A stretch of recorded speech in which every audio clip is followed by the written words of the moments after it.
In this tutorial, I'm going to show you how to make Chrome your default browser on Windows 11.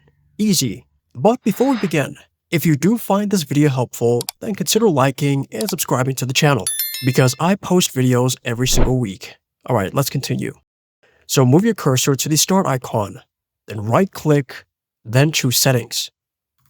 Then head over to the left side and choose apps, then look for something which says default apps. Then you're going to keep scrolling and look for Chrome. So here it is, select it. And at the top, it's going to say make Google Chrome your default browser.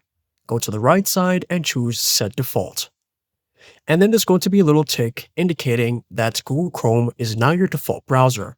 So whenever you open these file types like HTML, it's going to open up Google Chrome. And if you want to change it, head over to the right side, select this option, then choose another application. So I'm going to choose Google Chrome and select Set as Default.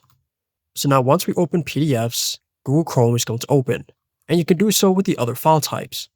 And once you open up File Explorer, if you go to your PDFs, you'll notice that the image is going to change to like a Chrome logo, saying PDF, which indicates that it's going to open up Chrome to open up these file types. So if I select this, double click on it, it's going to open up Chrome, as you can see there. And it's quite simple. Thanks for watching and see you in the next one.